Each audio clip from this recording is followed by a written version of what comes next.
Shalom Bapak Ibu pendengar setia Renungan Harian Resort GKI Pulang Pisau. Kembali lagi hari ini kita akan bersama-sama mendengarkan renungan bersama saya Vikaris Elma Januarika, Vikaris yang melayani di Gereja Sang Pamarto dan Palimermo. Hari ini kebenaran firman Tuhan untuk kita sesuai dengan asal anak GKI, yaitu Keluaran 33 ayatnya yang pertama hingga ayat yang ke-6.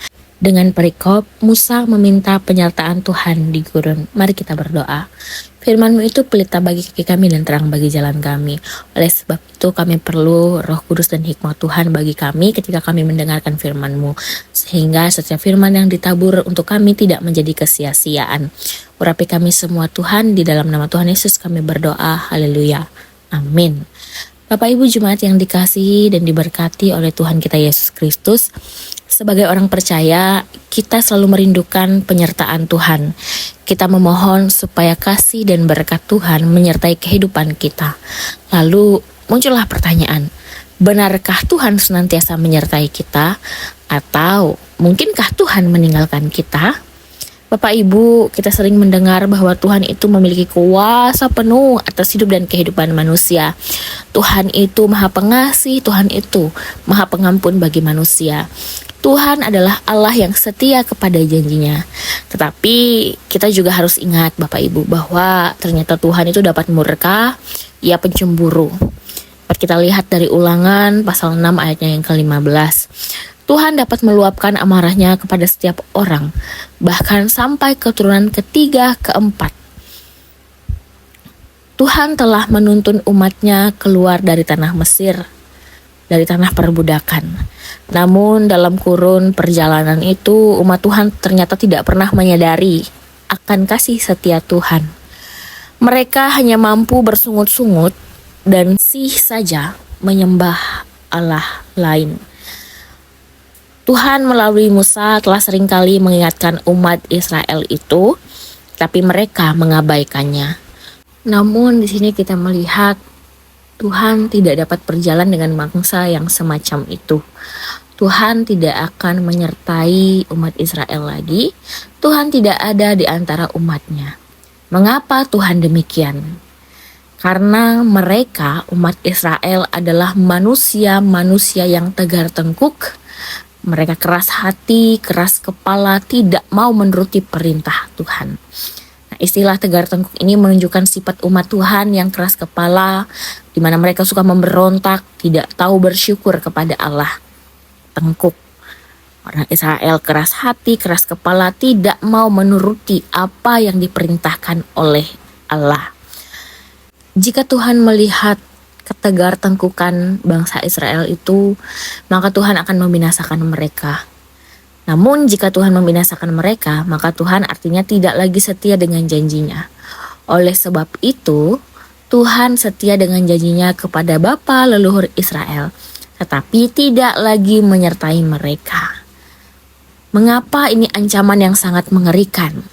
Padahal nampaknya pada saat itu mereka tetap akan sampai ke tanah perjanjian. Dan disinilah umat Tuhan sadar bahwa siapapun mereka dan apapun yang mereka miliki, bila tidak dalam penyertaan Tuhan akan menjadi tidak berarti. Segala sesuatu akan hambar tanpa penyertaan Tuhan. Kita pun melihat bagaimana pada saat itu ternyata orang-orang di Israel itu berduka. Wujud dari perkabungan ini mereka tunjukkan dengan meninggalkan perhiasan mereka, dan itu adalah cara mereka untuk menunjukkan rasa sedih, penyesalan, dan pertobatan. Atas kesadaran dan sikap yang ditunjukkan, maka Tuhan menyertai dan menuntun mereka hingga memasuki tanah perjanjian yang penuh dengan susu dan madunya. Bapak Ibu yang dikasih dan diberkati oleh Tuhan, sesungguhnya hidup ini indah jika kita berada dan bernaung di dalam penyertaan dan pengasihan Tuhan. Tanpa penyertaan Tuhan, maka hidup kita akan menjadi hambar. Sebagai manusia, mungkin saja kita memperoleh tujuan hidup. Namun, apalah arti tujuan hidup dan kehidupan kita jika Tuhan tidak berkenan di dalamnya? Kita melihat Walaupun Allah murka terhadap orang-orang Israel, tapi ia tetap memegang janjinya untuk orang-orang Israel dan menghantarkan mereka hingga masuk dalam tanah perjanjian yang dipenuhi dengan susu dan madu. Bapak Ibu, bagi Tuhan, nilai-nilai dunia bukanlah yang utama, tapi bagaimana kita sebagai orang percaya itu selalu menggantungkan hidup kita, dan kita diajak untuk menyadari akan penyertaan Tuhan bagi kita. Orang-orang yang beriman dan menggantungkan hidupnya pada Tuhan itu ditandai dengan kerendahan hati.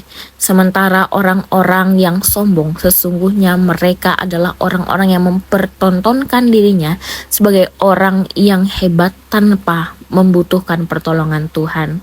Tuhan membiarkan orang-orang yang tegar tengkuk menjalani hidup ini, bahkan memberikan apa yang dikehendakinya. Tetapi bila tiba saatnya, Tuhan akan murka terhadap kita. Dan yang cukup mengerikan, murka Allah dikatakan dapat berkepanjangan dan memberi dampak kepada generasi-generasi selanjutnya, bahkan dikatakan generasi ketiga bahkan keempat. Firman Tuhan hari ini Bapak Ibu mengajak kita sekalian untuk hidup menuruti firman-Nya dan terus-menerus merasakan, mencari dan menjalani kehidupan penuh dengan pertobatan di dalam Tuhan. Amin untuk firman Tuhan. Mari kita berdoa.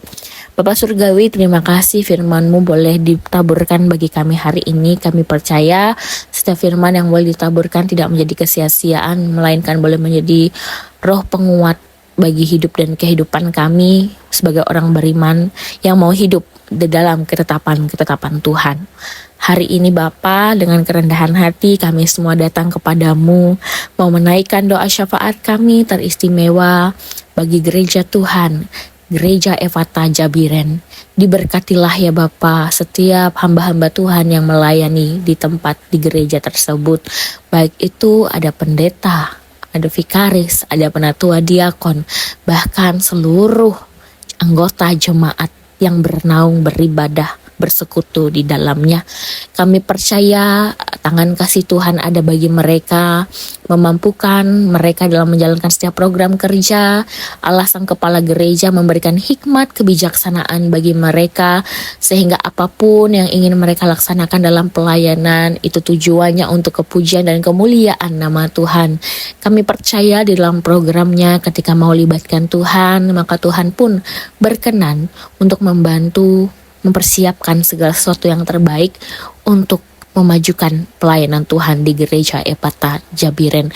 Kami serahkan hidup dan kehidupan para hamba-hamba Tuhan di sana. Hikmat kebijaksanaan Allah ada atas mereka. Kerendahan hati, sukacita, damai, sejahtera, sehat, kuat, gagah, dan selamat Tuhan berikan bagi mereka. Bagi kehidupan jemaat pribadi lepas pribadi, apapun yang sedang diusahakan, usaha pekerjaan, sawah ladang ternak dan kebun mereka, Tuhan boleh berkati. Biarlah sehat, kuat, gagah, selamat Allah senantiasa berikan bagi mereka. Terima kasih Bapa, terima kasih Yesus. Kami percaya juga Engkau memberkati setiap generasi muda, anak-anak, para penerus penata layanan gereja di Efata Jabiren. Masa depan yang indah, masa depan yang cerah Tuhan berikan.